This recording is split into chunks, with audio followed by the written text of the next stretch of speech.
give yourselves a round of applause for being here, for showing up for the river, for salmon, for our treaty rights.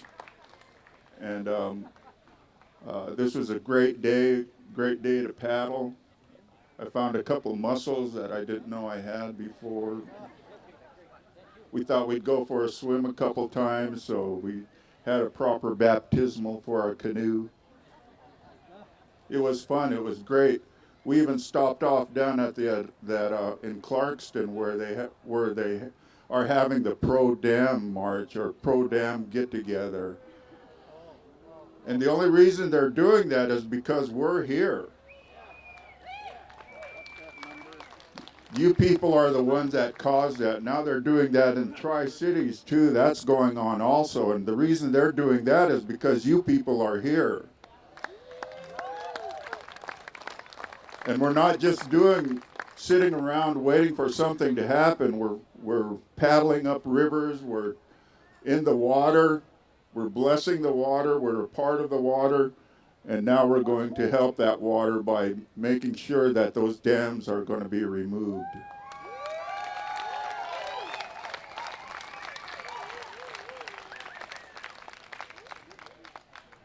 Again, my name is Elliot Moffat. I'm the president for Nimipu Protecting the Environment. It's my great honor to introduce Winona LeDuc. She's from the White Earth Chippewa tribe, Anishinaabe, from Minnesota. She has a long history of bio.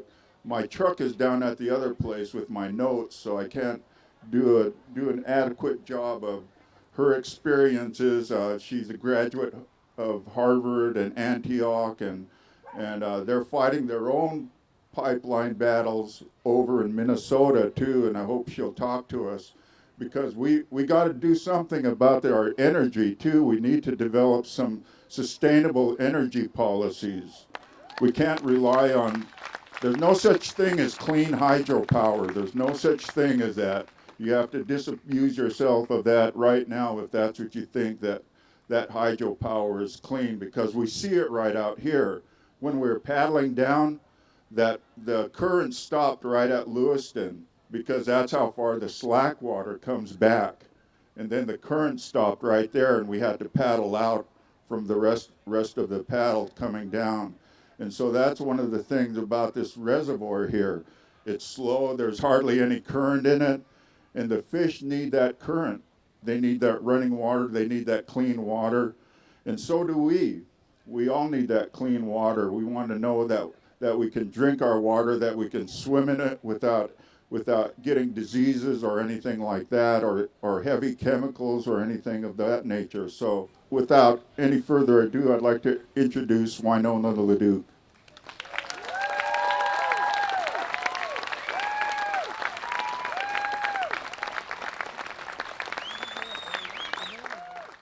Hello there, how y'all doing?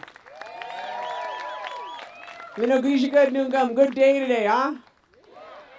Yeah, I was super honored to be out here with you, everybody. I did a little bit of pulling canoe. That was good. I only did just a little bit, though, so I'm not as tough or hard as anybody out here, but I'm glad to be here, really honored. Ani Nindawe Maganaduk. That means hello, my relatives. I'm going to say a few words, and then I'm going to introduce a real important lady to me, and I think to all of you, which is Paulette. But I just want to say that I come from a place where it's pretty perfect, kind of like here. I come from a place where you can still drink the water from a lake. I come from a place where you can get sugar from a tree. I come from a place you can fish, and in our migration story, we were instructed to go to the place where the food grows upon the water, and that's wild rice. This is Menominike Geesis, the wild rice making moon in my territory, and as I canoed your river here, your great river, and I'm so honored to be here with the Mipu and all the people here. The Creator gave us a pretty good gig, huh? And I think that in our teachings, it's our covenant and our responsibility to keep that. And we reaffirm that through not only our spiritual practice, but through how we live.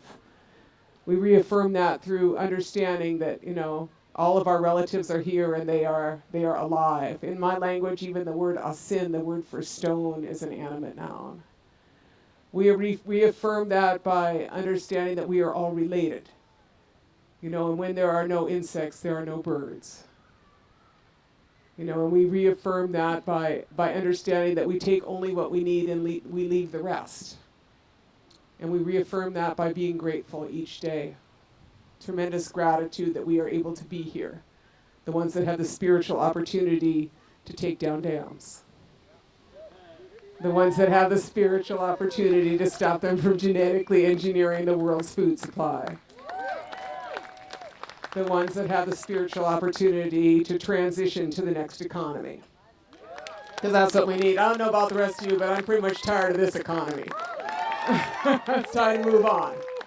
Time to move on. Hit the reset button. It's a funny thing. I came to you yesterday. I was in Mexico City. I know, exactly. Oh, wow. Like, I'm a rural person. I lived my whole life in small towns. And I was like, no, I could never go someplace that big. And I was scared. I went to this conference. It was an interesting conference. It was a conference on degrowth. And good place to have it. Largest city in the world, right? And they're like, we're going to figure out how to start deconstructing this mess. Because when Forbes magazine says that capitalism must end if the world is to survive, that someone's taken notes when Forbes says it, right? And so someone's is probably us.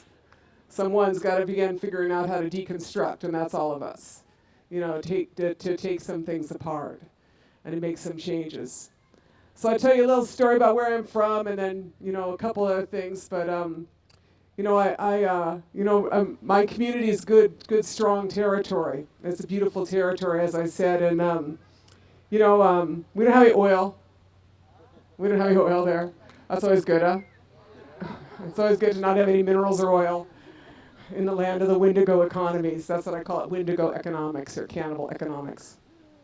And we fought off the genetic engineering of our wild rice in the 2000 to 2007. It was a long and pitched battle. The University of Minnesota wanted the right to genetically engineer wild rice. And they talked about academic freedom, and we talked about academic responsibility. That wild should actually mean something. Like wild rice, that should mean actually wild, And a 7-year battle that we won. And then around, we was taking care of our rice, and then around 2013, this corporation called the Ambridge Corporation, single largest pipeline corporation in the world, third largest corporation in Canada, announced a proposed pipeline across our territory. That pipeline was going to be a fracked oil pipeline, 640,000 barrels per day, called the Sandpiper, and it was going to come from the Bakken oil fields in North Dakota. Now, everybody here knows how bad that whole idea is. Fracking is when you get into extreme extraction. When you get to this point in your energy addictions, that you are basically busting up the bedrock of Mother Earth to feed your habit. That's what it is. It's extreme behavior. When you're busting up the bedrock, or maybe you're just turning sand into oil from the tar sands, or maybe you're trying to dig 20,000 or drill 20,000 feet under the ocean and hope that's going to work out for you. And y'all know it ain't going to work out, right? That's when you kind of come to the end of your habit. And it's interesting because politicians in Minnesota, as we oppose these pipelines, they often ask me, what do you want? You want a train or you want a pipeline? Because the oil's going to come. And I say, how do you want your heroin delivered? You want it delivered by train or you want it delivered by pipeline? And that's what we got to talk about.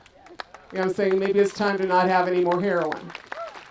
Maybe it's time to quit that stuff, right? So they announced this pipeline. I don't really know much about pipelines. I'm actually not opposed to pipelines. I like water and sewer. I think they're fabulous. Right? Water and sewer are great. I think we need actually infrastructure that doesn't have a D in it. The United States has a D in infrastructure. That's why bridges like the Skagit Bridge collapse, or the I-35 bridge, because we got a bunch of aging infrastructure in this first world country. But instead of fixing infrastructure and fixing water pipes like in Flint, what they want to do is build a bunch of new pipes for oil companies, Canadian pipeline companies, Canadian oil companies. And so they announced this pipeline, and we didn't think it was too good of an idea. We didn't know much about it. I had to go study up. and figure out how much oil they want to put through. And that Enbridge had the two largest oil spills on the continent, Kalamazoo and one in Grand Rapids was Enbridge. And then we said, no, that's not a good idea to put that through our rice beds, through our wild rice, our sacred rice, where we harvest for 10,000 years. And so we summoned up our courage, and we started talking to people about it, passing the word, and had a bunch of community meetings, and built a multiracial alliance, because we're all in this together. We're all in this together. And in northern Minnesota, it's, a place where, not everybody is comfortable with the Ojibwe, but I'm like, get used to it. We're not going anywhere. Been here 10,000 years, don't plan on heading out anytime soon. And so we built this multiracial alliance to challenge the Sandpiper, the Enbridge Corporation. And for 4 years, we challenged them. We had we had our ceremonies. We did similar to what you do here, but we rode our horses against the current of the oil. And we rode our horses, we prayed, we had our ceremonies, we participated in the legal and regulatory process, showed up at every hearing, and then a group called the Friends of the Headwaters filed a lawsuit that said you got to do an environmental impact statement for a pipeline of 640,000 barrels a day. You don't get to just pass that one through. And so after about 4 years of battle, the Enbridge Corporation on August 2nd, 2016 announced the cancellation of the Sandpiper. Announced the cancellation of that pipeline. And so what I'm here to say is something y'all know is that if you keep at it, these are really expensive projects. And the longer you fight them, the more expensive their projects get. That's just the way that works. And in the era of divestment, when trillions of dollars are being divested from fossil fuels, it is time to keep pushing. It's time to keep pushing. Because it turns out nobody really wants the planet to bake, except for a few idiots, including one guy out east. So then, unfortunately for us, something which is likely true, is that the day that they announced the cancellation of the pipeline, Enbridge purchased 28% of the Dakota Access Pipeline. And so we followed them out there. And a lot of you did too. I bet a lot of you went to Standing Rock. Is that right? Who went to Standing Rock? And I know a lot of people, give them a hand, man. Going out there, water protectors. That's it, water protectors. And a lot of the rest of you supported us, because we certainly couldn't have been there without all the support, I got a really nice jacket. I don't know who sent that. I have a couple gas masks. Those are good too. How you know things are good is when you're sitting there typing at your table, writing your little article, and I look up one day, write my little article on my kitchen table in my house, and I look up and there's like 3 grandsons sitting there, and one of them has on a gas mask, and one of them has on a helmet. I call it my Dapple helmet, so that they wouldn't hit me in the head. And then the third one has on a bandana, and they said, "Look, Granny, we're the water protectors." I was like, you go, you 10 years old guys. So my family was there, spent a lot of time there. But, we all know that, I'd really like the system to work, wouldn't you? Wouldn't that be great? I feel like they shoved it down my throat for 200 years.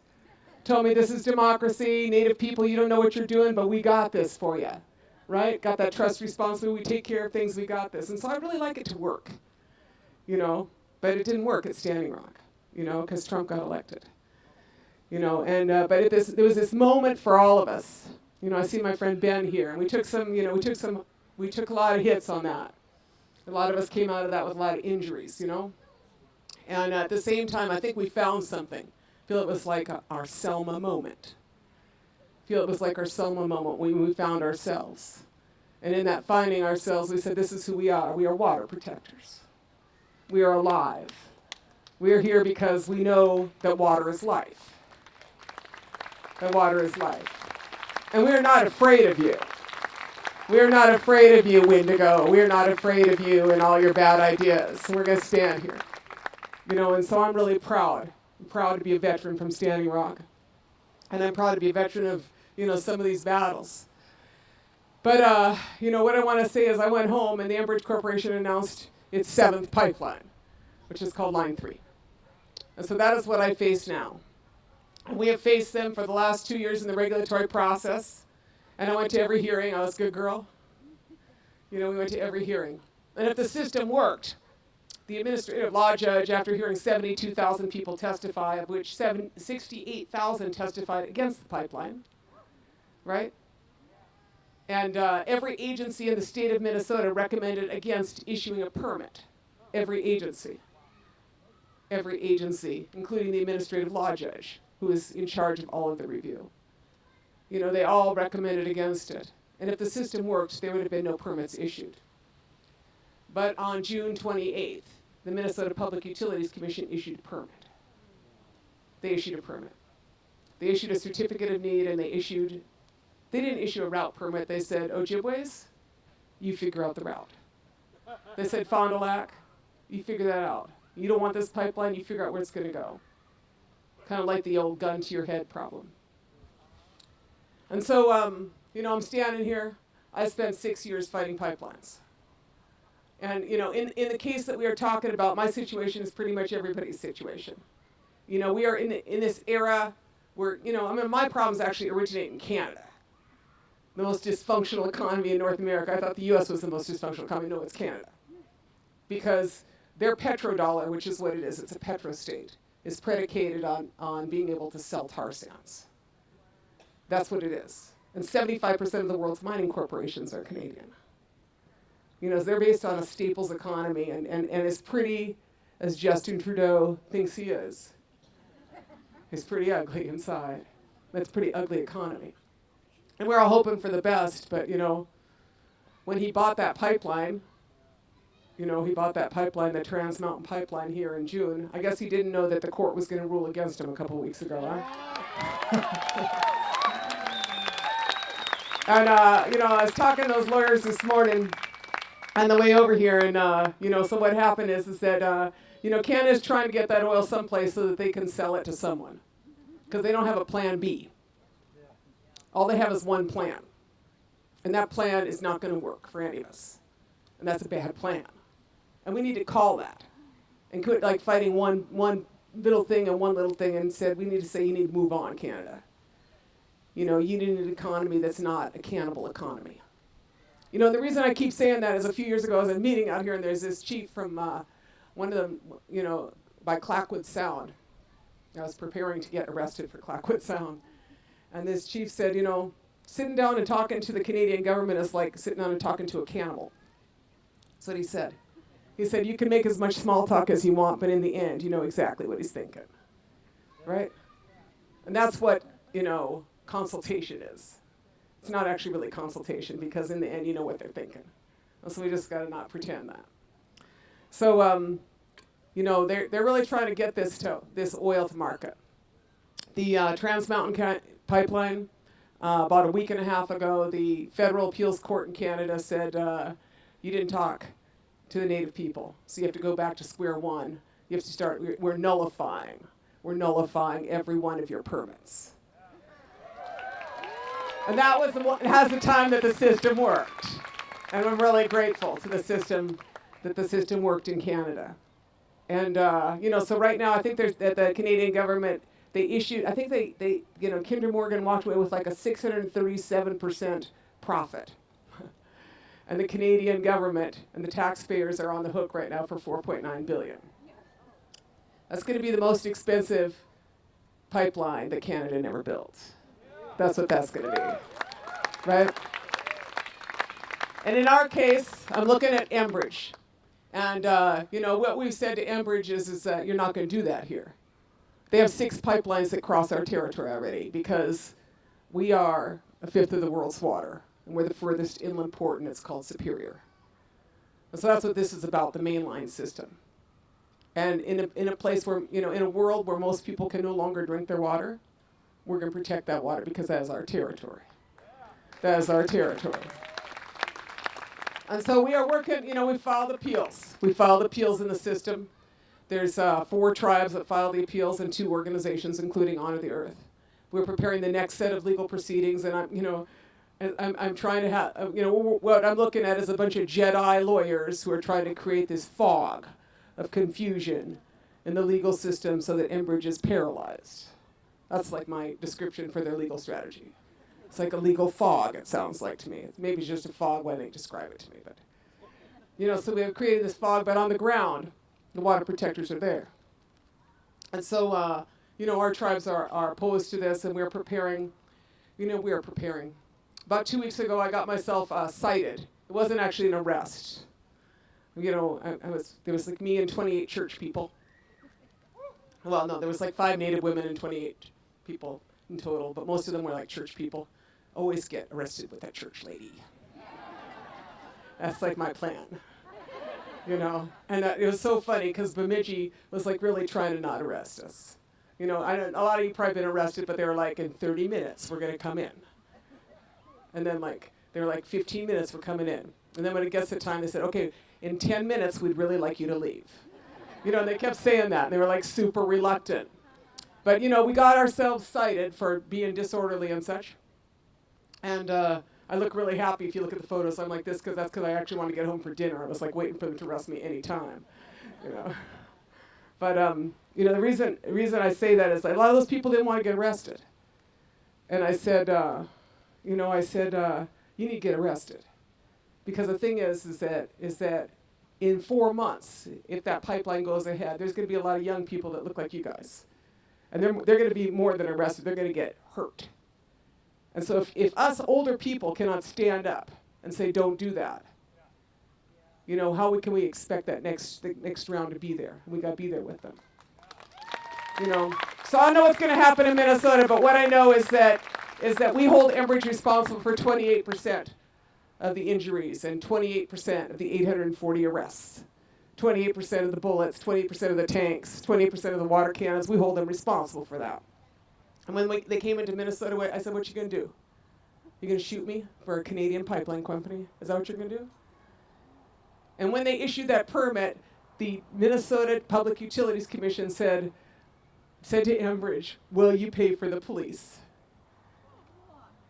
And so what I'm trying to point out is you have a crisis of civil society when a Canadian multinational finances your police force to brutalize the citizens of Minnesota to put in a pipeline that nobody wants. And I'm saying that crisis of civil society, when we see it all around us. We see it all around us. Yeah.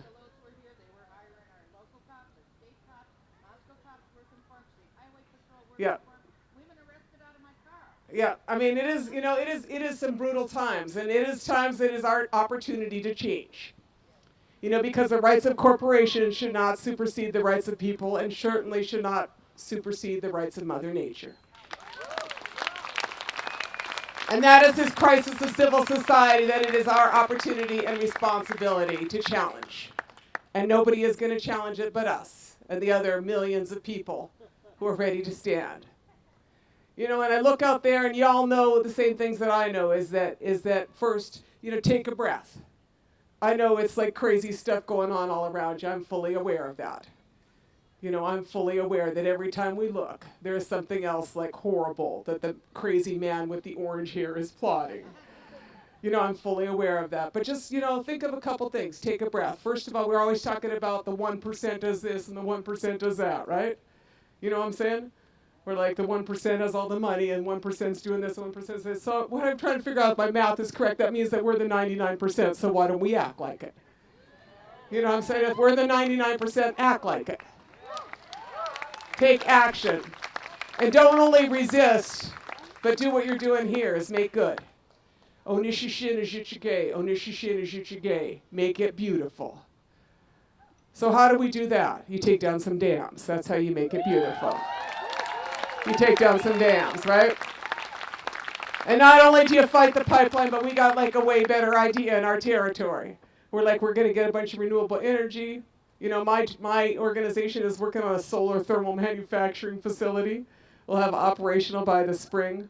You do your local food. What I'm saying is you reduce the need to transport stuff. What I'm saying is you relocalize and you get efficient. I mean, that's the antidote. And that's the answer. Because you cannot sustain this globalization system. It's entirely predicated on access to cheap oil. So we have to decouple ourselves. And that's what we're doing in Mexico, talking about degrowth. You actually got to deconstruct, because you cannot actually sustain that economic model, with and do the right thing. So it is our opportunity to change it. And I never call it the alternative, because that would minimize what it is. I consider us the enlightened path. In our prophecies, this is called the time of the seventh fire. Long time ago, our prophets, came to us, and, if you're wise people, you listen to your prophets. And our prophets said, to us, they call this time, they said, your people will have a choice between two paths. And they said one path would be well-worn but scorched.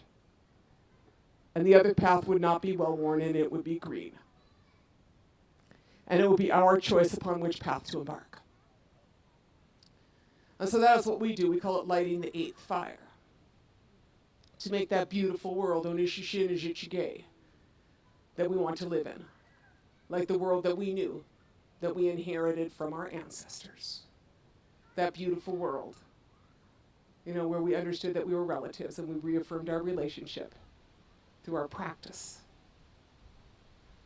We understood that our world was alive. We took only what we need, and we left the rest. So you make that. So you fight the bad guys, and you take the right stance, because don't wait for them to do it for you. You'll be waiting a long time.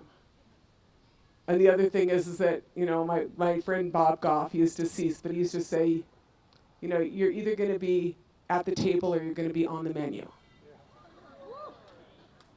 So I'm going for at the table. In fact, I'm setting the table.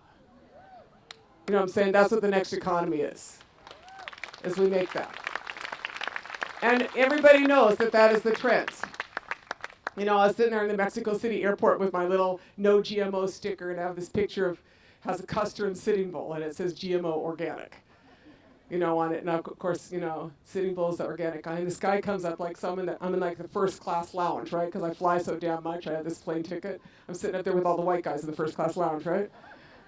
Right, just be real. And anyway, so this guy is like, I like that. And I was like, thanks. He's like, I work for a big multinational baking company. I was like, can I use that in my presentation? I said, yes, you can.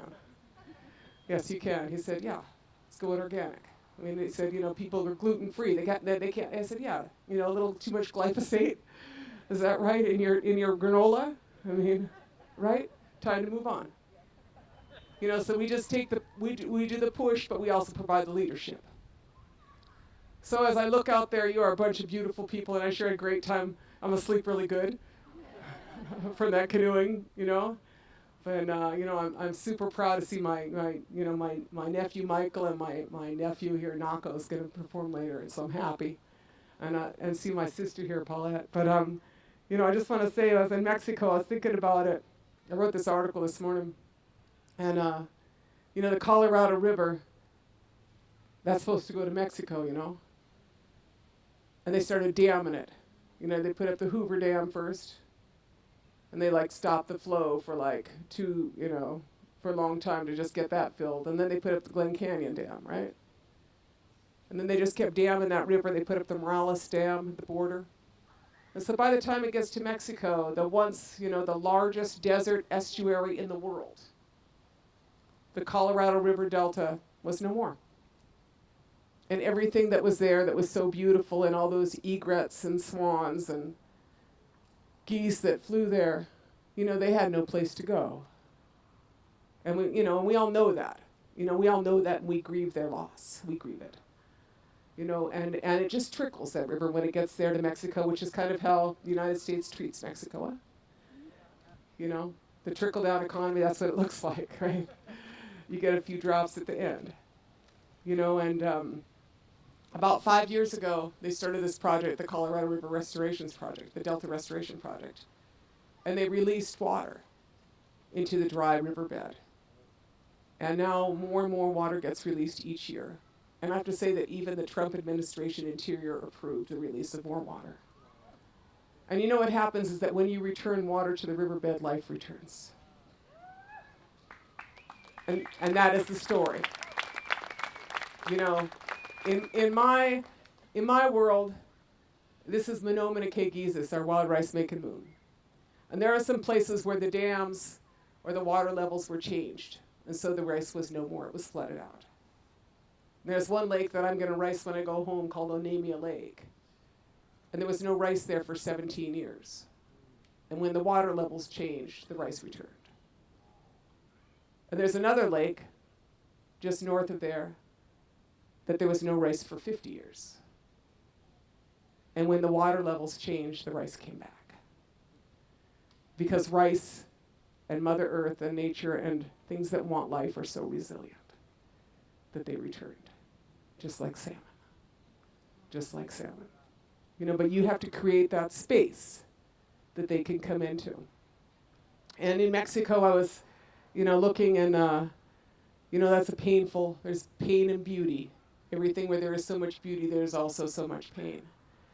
And, there's a Mexican proverb, which is, they tried to bury us, but they forgot that we are seeds. They forgot that we are seeds. And so keep that in your heart, Keep that in your heart, that we are seeds. And that is the bounty that we represent. And in the natural world, there are many lessons from that. And where I live, there are still butterflies. And where I live, there are still frogs.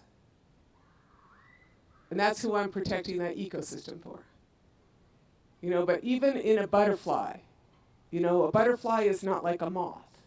When it turns from a caterpillar into its chrysalis, into a butterfly, it liquidates itself. It just entirely transforms. It turns into this liquid. And these cells appear, and those cells are called imago cells. And the imago cells begin to change that butterfly or that caterpillar. And when they begin, first they are all killed off. And then they keep coming back, more and more of them. And then they transform a caterpillar into a butterfly. And they are called imago cells. Imago is the same word as the root for imagination. It is the same root. And we are the imago cells. We are the imago cells of this society. And we will make we will make something beautiful. Miigwech, thank you for your time.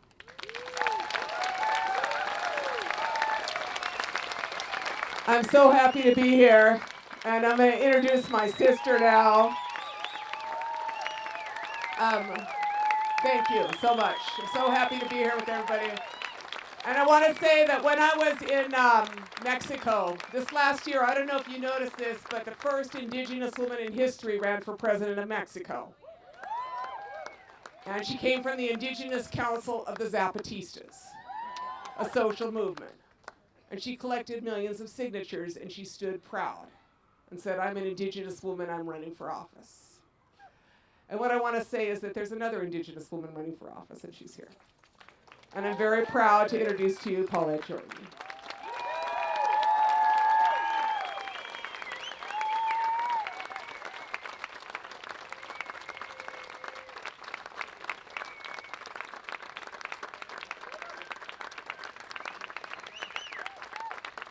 Let's give it up for Winona LeDuc. Our sister, our auntie, our mother, she's a relative. Always looking out for Mother Earth since day one. And that is why I call her sister. So I'm happy and very proud to be here. We actually all stand on the land that my grandparents came from. I stand from Chief Kamaikan of the Palouse, which is why this is such a beloved area for me. And I always wonder oftentimes what he would say as when he was fighting for independence and sovereignty of this land, for his culture, his way of life, so that his grandchildren and his children like myself would be able to stand here and continue this battle here and today. And now his granddaughter is running for governor in the state of Idaho.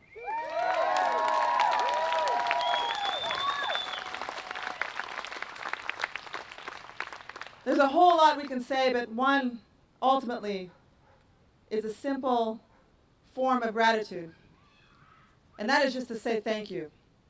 Because you're all standing within an army of people to support what really needs to happen in Idaho. we have to fight for all the right reasons.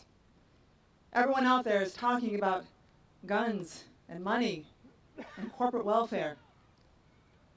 And yet, while we're being attacked everywhere we can imagine, from women's rights to health care and education to public lands, here we are now defending the real sovereignty of our life, which is the environment, our ecosystem, that is ultimately at its greatest threat in this moment in time. And my grandparents knew this was going to be a day and time that we would have to come together to fight back. There are prophecies to tell us and forewarn us that this day was going to come. They said water would be like gold. They said someday there's going to be the black snake that will flow through, polluting our water systems. And it's unfortunate that we, the seventh generation, have to experience this, but we were prepared. I was prepared. My elders raised me. They taught me the language and the culture and the history so that I would never forget. So that their sacrifices, their losses, their suffering, their pain would not be in vain. And so I stand with all of you, relatives, united as one Idaho family and guests who come in to help us in this great fight, to understand what it means to truly be of this land and to protect Mother Earth for what she is. You have great organizations fighting for our orca. Mother Earth has rights. Orcas should have rights. This may sound very radical, but mind you, as a businesswoman, someone who is also an economist looking out for jobs and the welfare of our future generations, we have to be mindful that we have to protect the environment first and foremost. If people want to be realistic, what would really help Idaho is saving our fish. We have the greatest advocate, and one of our ancestors who has now passed on, we called him Uncle Billy Frank. Many of us who knew him knew of his advocacy. He was a great champion. But before he passed on, he took me in, and he taught me the ways, and he said, this is why it's important. They do so much for our mountains. You know, these are our grandparents, he would say. And the water, you look at the water, how important that is to all of life. And then he would say, now the air. The salmon feeds the mountains to feed the trees, which produces clean air for us. Everything is connected. But you take out the anadromous fish, our salmon, you take that out of the equation of our health and welfare, then you imbalance the structure and you make sure that you defend it, because if you don't, you are taking away our children's future. Now, as a mother of two sons, I stand here on their behalf because, like my grandfathers, Chief Moses and Chief Kamaikan, who fought for this land, they fought for good reason. They were selfless people, compassionate leaders who knew better. They knew that they had to take on this mantle to fight for the people and the greater good for a reason. And even as a businesswoman today, I act out of selflessness to ensure that my future generations, all of our children, are able to prosper in the same way that they did. But we cannot get there together. As governor, one of my plans is to decommission these 4 Snake River dams. But we have to do it with our entire society together. People in the region will know that Idaho is a true leader. Once we fight to get to the governor's office, Washington, Oregon, California, Alaska, everyone in the Pacific Northwest will understand how truly valuable Idaho is in protecting our salmon population. We have a lot at stake here. So much so, we have a ton to lose. But if we continue to just sit idle and stay silent, nothing changes. Every time I hear one person say that my vote doesn't matter, it breaks my heart. Because if people say this does not impact me, how does this impact my children? How will this impact improve my life if I vote for you, I will have to remind them that as a true champion and advocate of the people, raised by elders for the people, then they will truly see. But I don't want to get to November 6th and half of our population sits out again. Because Idaho loses every election cycle, every time people are thrown off by these empty lies, empty promises by the Republican Party in this state. Now, mind you, I don't care about the party system. I'm not Democrat. I'm not Republican. I am Idahoan. I am Indigenous. I am from here of the land. The bones of my ancestors are here of this land. So my heart and my roots, the blood of my people is here. And I'm thankful and honored to have this privilege to stand before all of you just to say as much. Because what I ask of everyone here is, even if you're not from Idaho, if you're from Washington, you're from California, you're from Virginia, Oregon, it does not matter. You can help us here in Idaho, because this is ground zero. This right here, if you can change Idaho, you not only change the Pacific Northwest, you change the face of America. You will change the next generation for the better. Now my son, young Chief Kamaikan, he just turned 9 today. He is my grandfather's legacy. While he turns 9 today, I promised him I'd make it to his birthday up north. But I said, while he's turning 9, I'm going to honor him. Because every day people ask me, you know, they say, we're going to be outmatched when it comes to dollar. I said, well, of course. We're humble people. I was raised in a very rural society on the reservation of the Coeur d'Alene tribe. And then they say, well, you know, you're young. You've only served a few terms in the Idaho House. What do you know? I said, well, that's plenty of time. And yet enough time, more than enough, because it gave me the opportunity to understand the structure, the broken system that we're facing, and a better idea of why we fight so much so to bring better solutions forward. So now that I'm here, running for this position, we have everything that we need. We have integrity. We have compassion. Ultimate goal to fight for humanity. The education that it takes, above all. But truly and foremost, we have relatives. People have no idea what it means when your relatives fight back. When you truly care about your Idaho, you do whatever it takes. You make sure 25 more people in your community vote. Because corporations can't vote. People do. And we cannot be bought. Our people cannot be bought. And our children's future cannot be mortgaged. But if we sit here and do nothing, if we don't turn out and vote in November, and if we don't register our young people and our elderly by then, we will lose. But I'm standing here before all of you today, taking time away from my son's very birthday, the greatest moment to celebrate in my life, because it is imperative that all of you know that the greatest challenge we have before us is just simply knowing that we can win. We can be governor. We can remove the dams. We can restore our ecosystem. We can save the region. We can, in fact, provide a better way for all of America and the world who are waiting for true leadership like ours. So help us out. Make sure you register your folks. Share these messages. Everything on Twitter, Facebook, social media. We have to start talking. We have to ensure that we activate and get out into the communities. Knock on doors. Make those phone calls. So I am not standing before you as a politician.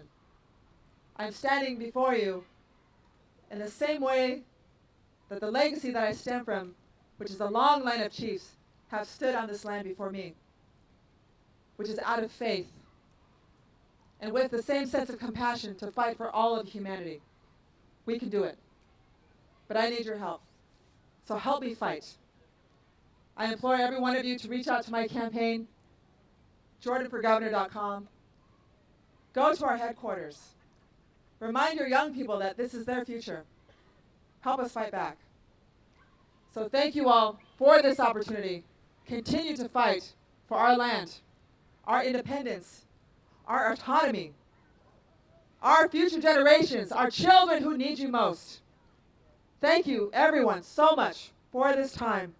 The 4th year, I will be back in the 5th, and hopefully as governor. Thank you.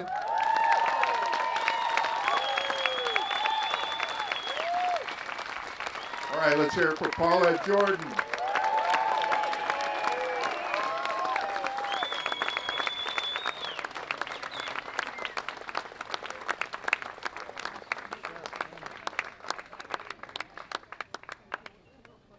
We want to thank the organizers, and I wanted to give them a shirt if they would come up. Our organizers go through a lot to coordinate these sorts of events, so we're thankful and appreciative for everything that they do. I'm going to have to dart off to catch up to my sons. We're back on the campaign trail first thing in the morning. Thank you all for helping us out. God bless. Thank you, Paulette Jordan, candidate for governor. She's got my vote. Let's make sure we're all registered, right? Everyone's registered? Good, good. Get people registered, take people to the polls. We need rides to the polls. That's one thing that we have to do. Show up at the polls. Yeah, I just want to say a few words, and glad you all could make it. And I was singing a song. Yeah, there's one song I would like everybody to sing when it comes in November. And it's by Bob Marley. Stand up for your rights. Vote. Because like I heard before, that nothing can change without voting. You know, that's true. But we're people. That's true. But it doesn't work if you don't vote. So stand up. Stand up for your rights. Your children's rights. Future generations' rights, who right now are not here on this earth, but again, we can speak for our future generations. Because one day they will read history of what we have done today. What have you done for me and my generations? Did you stand up for our rights? If we don't stand up, then it just tells the corporations that everything's okay. But it's not, as we all know. Oh, I'm rubbing my hands here because I'm not going to the casino. No, I'm not. But I just feel great. I feel the spirituality all among us, because we're all here for a reason. Well, our reason is to better our environment, save our environment. So that's what we're here for. And again, thank you, and I really thank everybody who has been involved. Because if we don't get involved, let things go by, nothing happens. So I'm just grateful for each and one of you. And I hope if you leave today or tomorrow that you have a safe journey to your homes, to your loved ones, and spread the word. Spreading the word. 10 people. Make it your desire to let either 10 people know, and that'll multiply and multiply and multiply. You know, when I talk to kids, I'll make an analogy of myself of being a salmon who goes out from a smoke from our tributaries, makes a long journey to the ocean. But when he comes back, He's beaten up, but he comes back for a strong purpose. He'll fight all the way, jumping the rivers, going through tributaries, going through dams, just to come home to spawn for the next generation. And I always tell children, what are you going to do after school? And some will remind, shake their shoulders, I don't know. I said, you should go out in the ocean. You don't want to stick around home all your life and just be a resident jack. They don't get very big. They don't go nowhere. You know. And they're the ones that spawn for the next generation. But if you go out, be part of that ocean for a while, then come back, maybe you can spawn all the knowledge, all the learning that you have done to the next generation.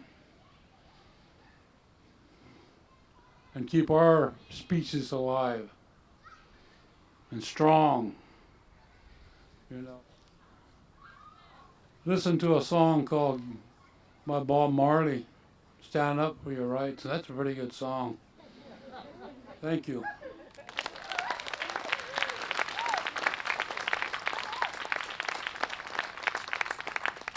Okay, thanks, Art. He's a really good ally that we have on our tribal council.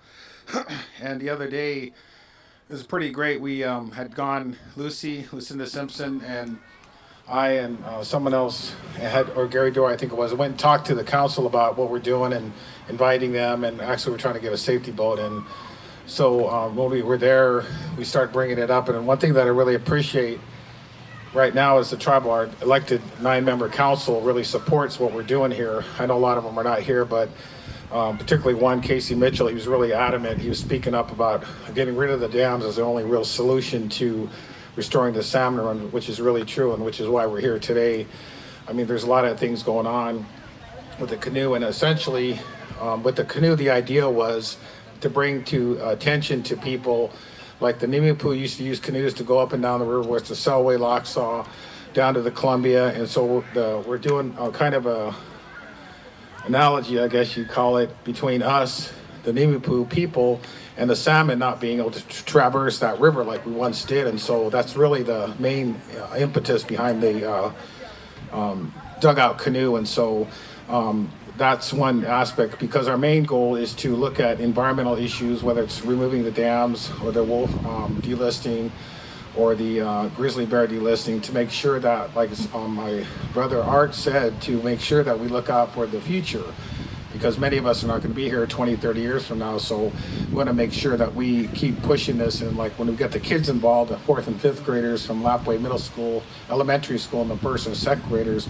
we can carry on this tradition, you know, teaching them about the culture, about the tribe, and how we want to respect Mother Earth. So, you know, it's really been great. And like people, when we see people, particularly young people, or anyone, people, I know there's a lot of people from all over the area, you know, up and down the river, Montana, Wyoming, wherever.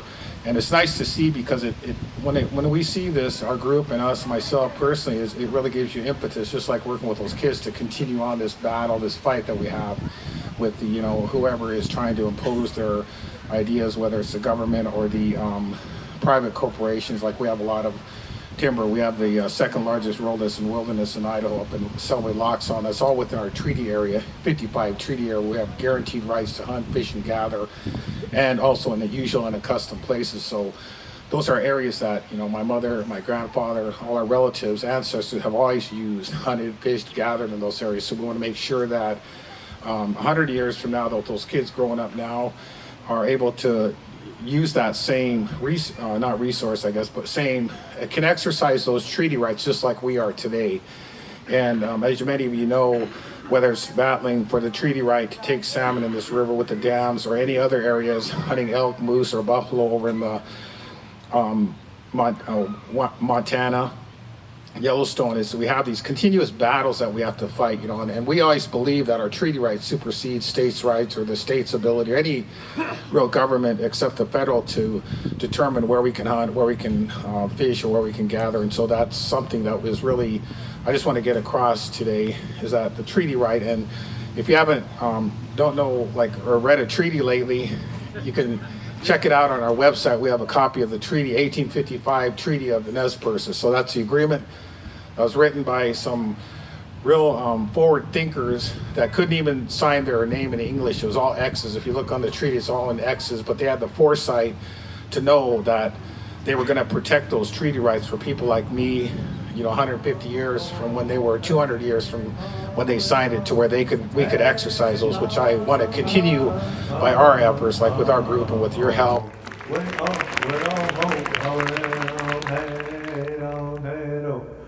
Hey ho, hey ho, it oh, hey oh, hey ho, it oh, hey oh, hey ho, it oh, hey oh, hey oh, oh, hey oh, hey oh, hey ho, hey ho, it oh, hey oh, hey ho, it oh, hey oh, hey ho, it oh, hey oh, hey oh, oh.